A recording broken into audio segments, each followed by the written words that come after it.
Hello, नमस्ते। तो आज मैं नेहा फिर से एक नई कहानी के साथ उपस्थित हूँ और आज की जो कहानी है वो भगवान जगन्नाथ से जुड़ी हुई एक कथा है। तो जैसा कि आप और हम सभी जानते हैं कि ओडिशा के पुरी में प्रतिवर्ष आषाढ़ मास की शुक्ल पक्ष की द्वितीया को जगन्नाथ जी की यात्रा निकाली जाती है और बड़े धूमधाम से इस यात्रा का आयोजन किया जाता है। सारे भक्तगण इसमें शामिल होते हैं।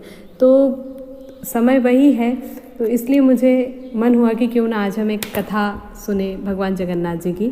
तो भगवान जगन्नाथ जी की ये कथा ऐसी है कि एक बार की बात है कि भगवान जगन्नाथ अपने मंदिर से कहीं चले गए। तो जब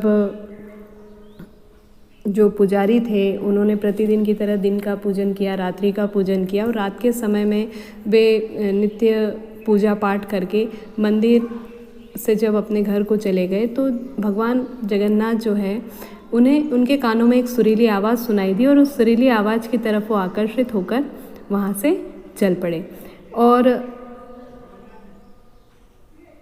वो जो सुरीली आवाज़ थी वो सुरीली आवाज़ एक पद्मा नाम की लड़की की थी जो किसी माली की बच्ची थी और अपने खेत में बैगन तोड़ रही थी। लेकिन उस समय वो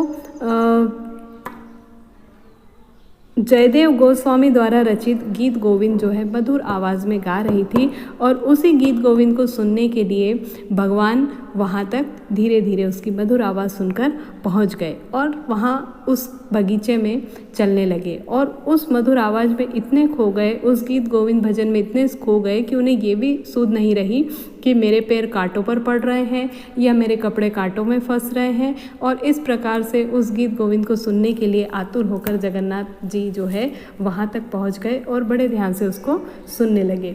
जैसे ही गीत गोविंद खत्म हुआ वो बालिका अपने घर चली गई और जो प्रभु थे वापस मंदिर को आ गए।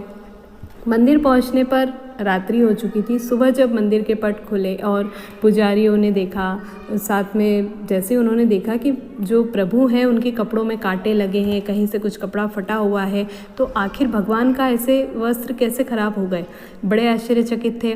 पुजारियों ने राजा को बताया कि मंदिर में ऐसा कुछ रात में हुआ है। अब राजा बड़ा चिंतित हुआ, आखिर उसे समझ में नहीं आ रहा था कि भगवान की ये दशा किसने कर दी। चिंता की वजह से राजा ने अपना जलपान छोड़ दिया, खाना पीना सब छोड़कर राजा बड़ा दुखी हुआ कि आखिर भगवान की ऐसी दशा कैसे हो गई।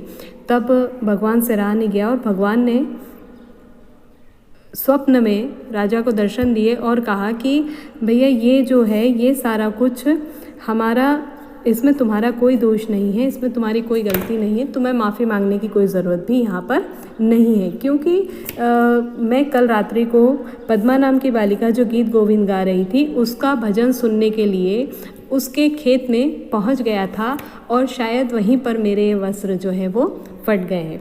तो मुझे वो गीत गोविंद बहुत प्रिय है और उस बालिका ने इतने मधुर स्वर में स्वस्वर उसे गाया कि मुझसे रहा नहीं गया। तो ये सारा वृत्तांत स्वप्न में राजा को उन्होंने बताया और तभी राजा ने वो जो बालिका थी उसको और उसके परिवार को पुरी में बुलाया और उसे कहा कि अब रोज़ रात्रि को तुम ये गीत गोविंद स्वस्वर प्रभु की सेवा में गाओगी और तुम्हारे रहने का और तुम्हारे परिवार के खाने पीने का और रहने का आयोजन मैं यहीं पर करता हूँ। और ऐसी मान्यता है कि तब से प्रभु के लिए रात्रि के समय गीत गोविंद गाया जाता है। तो ये थी महिमा प्रभु की कि अपने भक्तों के बुलाने पर, अपने भक्तों के स्वस्वर भजन करने पर प्रभु स्वयं वहाँ अपने मंदिर से उठकर पहुँच गए। तो ऐसी मान्यता जगन्नाथ जी महाराज से जुड़ी हुई है, भगवान से जुड़ी हुई है। तो आशा है आपको ये कथा अच्छी लगी होगी। मिलते हैं अगले वीडियो में, तब तक के लिए धन्यवाद। वीडियो को लाइक, सब्सक्राइब और शेयर करना ना भूलिए।